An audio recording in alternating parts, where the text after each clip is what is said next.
নমস্কার বন্ধুরা। তো গঙ্গার এক জমজমাট পর্বের রিভিউ নিয়ে আমি তোমাদের সামনে এসে গেছি। তো আজকের পর্বে যেটা চমক সেটা হচ্ছে গঙ্গা মানে অহনা তো প্ল্যান করবে যে অর্জুনকে বিয়ে করার, মন্দিরে ডেকে নিয়ে যাবে প্ল্যান করে, কিন্তু গঙ্গা সময় মতো পৌঁছে উল্টে মেঘনাথের সাথেই বিয়ে দিয়ে দিবে অহনার। হ্যাঁ, এমনটাই আমরা দেখতে চলেছি আজকের পর্বে। তাহলে চলো তার আগে কী ঘটলো, যে যার জন্য অমনটা হতে হলো, এটা আমরা দেখে ফেলি। তো শুরুতেই দেখা যাচ্ছে গঙ্গা তার কোচ স্যারের কাছে গেছে। তো তার কাছে যথারীতি ট্রেনিং নিয়েছে। এবার ও যখন স্যার স্যার করছে, বলছে স্যার না, আমাকে সঙ্গীতদা বলেই ডাকবে, আমাকে সবাই সঙ্গীতদা বলেই ডাকে। তো ভালোই হয়েছে তুমি বিকেলের টাইমটা বেছে নিয়েছো, এরপরে হু করে ভিড় হয়ে যাবে, তখন অতটা সময় পাওয়া যাবে না। তো যাই হোক, তো গঙ্গা এরপরে বলছে, আচ্ছা আপনাকে দেখাশোনা করার লোক নেই না, আপনি ঠিকমতো খাওয়া দাওয়া করেন না, আপনার কাপড় জামা আয়রন করে দেওয়ারও লোক নেই। বলছে দেখো, দাদা ডাকতে বলেছি, তা বলে সংসারের গল্প করার জন্য বলিনি। তো আগে নিজের কাজে মন দাও, তারপরে না হয় গল্প করা যাবে। তো এই বলে বলছে যে হ্যাঁ আমি এই খুব ভালো করে মানে প্র্যাকটিস করব দাদা, আমার কোনো ভুল সুখ হবে না, আমি একদিন বড় সুইমার হব, ওই অহনা ম্যাডামের থেকেও বড়। তো বলছে অহনাকে অতটা হালকাভাবে নিও না, ওই মেয়ে কিন্তু খুব সাংঘাতিক, আর নিজের বরকে ওর কাছ থেকে বরঞ্চ একটু বাঁচিয়ে বাঁচিয়ে রেখো। তো বলছে যে কালকে ওকে একটা ডোজ দিয়েছি, তখন বলছে ওই সব ডোজে কোনো কাজ হবে না, তুমি ওকে চেনোই না। ও মানে ওর চোখের সামনে ওর থেকে কেউ বড় হয়ে যাবে, এটা কিন্তু মানে সহ্য করতে পারে না। ও কিন্তু প্রতিশোধ নেওয়ার মেয়ে, ছেড়ে দেওয়ার মেয়ে না, ওর মাথা কিন্তু প্রচণ্ড শার্প, দুষ্ট বুদ্ধিতে ভরা। সুতরাং নিজের বরকে একটু সামলে সামলে রেখো, নাহলে কিন্তু এমন ফাঁসিয়ে দেবে না যে মানে আর বাঁচাতে পারবে না। তো বলছে ঠিক আছে স্যার। তো এই বলে স্যার চলে যায়, বলে ঠিক আছে কালকে দেখা হবে, এই বলে উনি ওনার কাজ ছেড়ে চলে যান। গঙ্গা বলছে এই অহনা ম্যাডামকে আমার কপালেই পড়তে হলো, ঠিক আছে কোনো ব্যাপার না, এই স্যারকে আমি ওর খপ্পরে কিছুতেই পড়তে দেবো না। মানে ওর স্যানিটাইজার বাবুর কথা বলছে, অর্জুনের কথা বলছে। তাছাড়া কালকে তো আমি মায়ের সামনে ঠিক করেই নিয়েছি যে আমি স্যারকে ছেড়ে কোনোদিনও কোথাও যাব না। এদিকে দেখা যাচ্ছে বাড়িতে অর্জুনের মা, মেঘনাথ আর অহনা মিলে মন্দিরে যাচ্ছে। আর অহনার মানে অর্জুনের মা বলছে অর্জুন আসবে তো, বলে হ্যাঁ হ্যাঁ ও ঠিক চলে আসবে, চিন্তা করো না, চলো আগে আমরা যাই। বলে ঠিক আছে চলো তাহলে মন্দিরে যাই। পেছন থেকে পিয়ালি ওদেরকে দেখতে পেয়ে এগিয়ে আসছে, কিন্তু তেমন কিছু শুনতে পায় না, শুধু মন্দির শব্দটা শুনতে পায়। তো ওদেরকে বেরোতে দেখে, বলে কি ব্যাপার, তিনজনে মিলে মন্দিরে মন্দিরে গেল, কিন্তু কই মাকে তো বললো না, মানে বড় মা আর কি, মানে অর্জুনের জেঠিমাকে তো বললো না, এই বাড়িতে তো সব থেকে বেশি পূজা আর্চা জেঠিমাই করে, তাহলে ওরা গেল যে, আচ্ছা যাকে যাক, তো আমার ভেবে লাভ নেই, আমি বরঞ্চ গঙ্গার আসার সময় হয়ে গেছে, চায়ের জল বসাই। এই বলে চায়ের জল বসাতে যাচ্ছে, তখনই গঙ্গা চলে আসে। তো বলছে ও গঙ্গা তুই এসে গেছিস, খুব ভালো, আজকে ক্লাস কেমন হলো? গঙ্গা বলছে কি আবার বাড়িটা এত ফাঁকা ফাঁকা লাগছে, আবার মানে বাইরে বাইরে বাড়ির গাড়িটাও দেখলাম না, ভোলাদার সাথে কেউ কোথাও গেছে? বলে হ্যাঁ তিনজন মিলে মন্দিরে গেছে। বলে তিনজন? তো বলে যে অর্জুনের মা, অহনার, মেঘনাথ। তো বলছে যে মানে মায়ের মন্দিরে শখ আছে, পূজা আর্চায় শখ আছে সেটা জানি, কিন্তু বাকি দুজন কি করতে মন্দিরে গেছে? তো পিয়ালি বলছে আচ্ছা বাদ দে না, তোর ক্লাস কেমন হলো? বলে ক্লাস খুব ভালো হয়েছে, কোচ স্যার খুব ভালো, তবে জানিস তো আমাকে অহনা ম্যাডামের থেকে বারবার করে মানে সাবধানে থাকতে বলেছে, আর আজকে আমাকে একা শিখিয়েছে, আমি মানুষটাকে না একদম কাছ থেকে জানলাম, আজকে খুব ভালো মানুষ, তাই বলছে। বলে আচ্ছা ঠিক আছে। তো বলে স্যার ফোন করেছিল রে? তো পিয়ালি তো হাসছে, বলে না তো, কেন ফোন করবে? তো বলে না ও করেনি না, আচ্ছা ঠিক আছে। তো পিয়ালি তো হেসে হেসে বলছে তুই বস, আমি চা বানাতে যাচ্ছি তোর জন্য, দিয়ে চলে যাই। তো গঙ্গা মনে মনে বলছে তাই তো, আমাকেই বা কেন ফোন করবে? তো কিন্তু আবার বলছে যে স্যারের আওয়াজটা নাকি তার খুব শুনতে ইচ্ছে করছে। তো এদিকে দেখা যাচ্ছে অহনারা মন্দিরে পৌঁছে গেছে।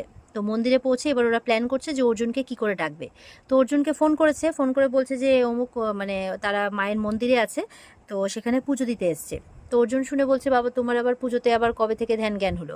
তো বলে না ওই যাই হোক, বলে যে ওর মারা এসছে, ওদের সাথে এসেছে, তবে সন্ধে হয়ে গেছে, এবার অর্জুনের মাকে তো বাড়িতে রাখতে যেতে হবে, তাই কি করবে, অর্জুনের মাই নাকি অর্জুনকে ফোন করে আসতে বলেছে। তো অর্জুনের মা তো বলছে এই আমার নাম তুমি কেন নিচ্ছ? তো মেঘনাথ আটকে দিচ্ছে যে কথা বলো না এখন। তো অর্জুন বলছে মা ডেকেছে, তো ঠিক আছে আসছি। এই বলে যেহেতু ওর মায়ের কথা বলেছে অহনা, ইচ্ছে করে অর্জুন কিন্তু আসতে রাজি হয়ে গেছে। এবার ফোনটা রেখেছে।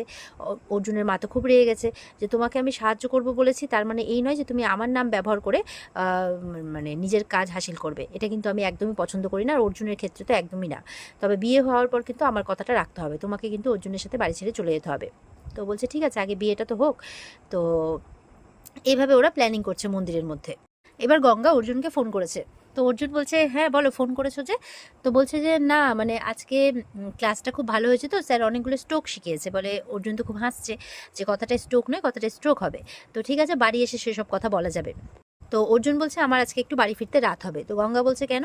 তো বলছে যে ওই যে অহনারা একটা মন্দিরে গেছে, তো সেইখানে ওদের গাড়িটা নাকি খারাপ হয়েছে, তাই রাত হয়ে গেছে, সন্ধে হয়ে গেছে, তাই আমাকে বললো ওই জায়গাটা একটু শুনশান, তো তাই জন্য আমাকে বললো একটু পিক আপ করে নিতে, তো আমি সেখানেই যাচ্ছি, ওদেরকে নিয়ে একদম বাড়িতে ফিরছি। তো গঙ্গার মনে না কোথাও একটা খটকা লাগে। তো ফোনটা রেখে দেওয়ার পরে সমানে সেই ব্যাপারটাই ভেবে যাচ্ছে। পিয়ালি বলছে কি রে, কি ভাবছিস? এই নে কড়া করে দুধ চা বানিয়ে এনেছি, দুজন মিলে খাবো চ। তো বলছে শোন না, ওরা যখন মন্দিরে গেল তো ওরা কী বলা বলি করছিল। তো বলছে যে কি আর এটাই যে মন্দিরে গেল, বলছে ওরা তো বাড়ির গাড়িটা নিয়ে গেছে। বলে হ্যাঁ, তো বাড়ির গাড়ি নিয়ে গেছে, তো স্যার বললেন যে বাড়ির গাড়িটা খারাপ হয়েছে, তো স্যার পিক আপ করতে যাচ্ছে। কই একবারও তো মেঘনাথ স্যার যে ওখানে আছে একবারও তো সেই কথা বললেন না।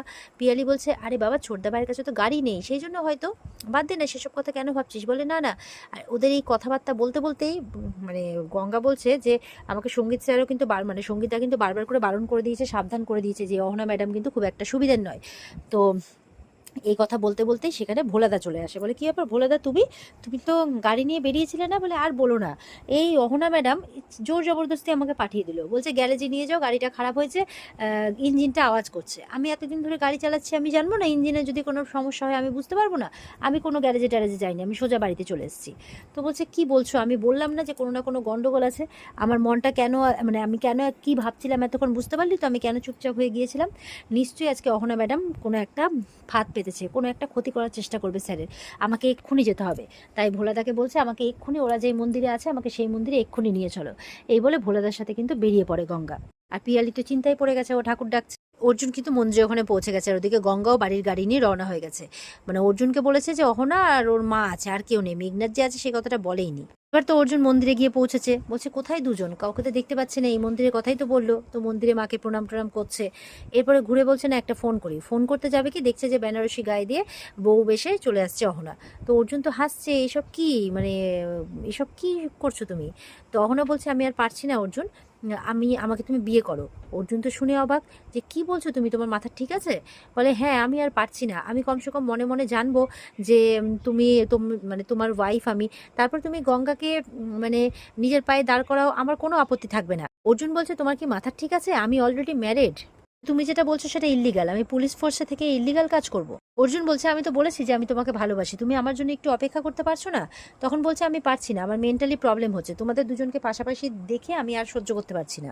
ওনা বলছে আমার শুধু মনে হচ্ছে তুমি যদি গঙ্গাকে ভালোবেসে ফেলো, যে তুমি ভালো করে জানো যে আমি মানে ওর দায়িত্ব নিয়েছি, ওর সাথে আমার কোনো সম্পর্ক নেই।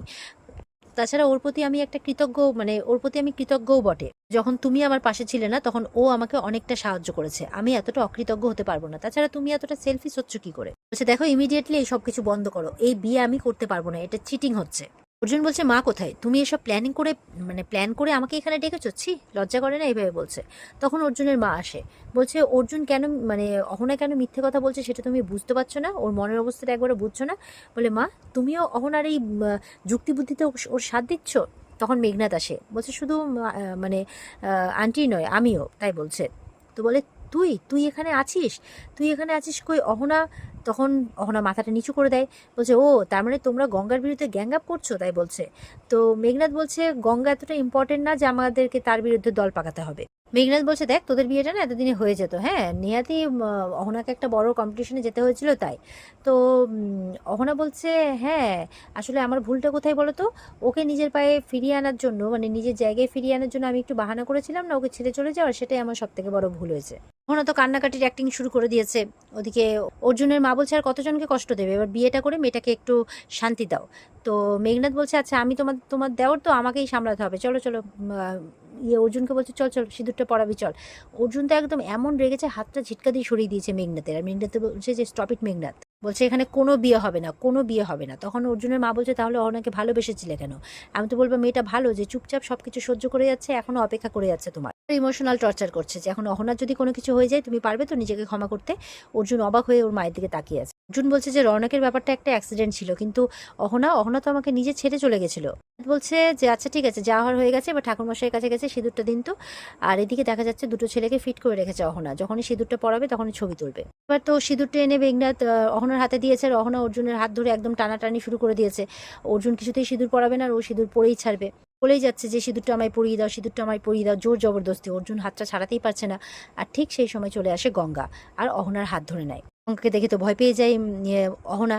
মেঘনাথ তো গঙ্গা বলে চিৎকার করে ওঠে, গঙ্গা সঙ্গে সঙ্গে অর্জুনকে সরিয়ে দেয় ওখান থেকে। শুধু অন্যের বরের দিকে হাত, তাই না? আমার জীবন থেকে এই স্যানিটাইজার বাবুকে সরানো অতটা সহজ নয় ফুলটুসি ম্যাডাম। বিয়ে করার খুব শখ, তাই না? তবে করুণ বিয়ে। এই বলে সিঁদুরদানিটা সঙ্গে সঙ্গে মেঘনাথের হাতে দিয়ে একদম মেঘনাথের হাত ধরে সিঁদুর পরিয়ে দিয়েছে অহনার মাথায়। তো সবাই তো একদম মুখ হাঁ করে আছে, অর্জুনও অবাক, অর্জুনের মা, অহনা, মেঘনাথ সবাই অবাক, গঙ্গা হাসছে। আর এখানেই কিন্তু আজকের পর্ব শেষ হয়ে যায়। তো এই ছিল আজকের পর্বের রিভিউ। আগামী পর্বের জন্য অপেক্ষায় থাকবে সবাই। আর আজকের পর্বের রিভিউ ভালো লেগে থাকলে অবশ্যই লাইক কমেন্টে জানাবে, আর আমাদের সাথে জুড়ে থাকলে চ্যানেলকে সাবস্ক্রাইব অবশ্যই করবে। দেখা হচ্ছে তোমাদের সাথে আগামীকালকে। আর পর্বের বিস্তারিতের জন্য তো অবশ্যই স্টার জলসার পর্দা রয়েছে। টাটা।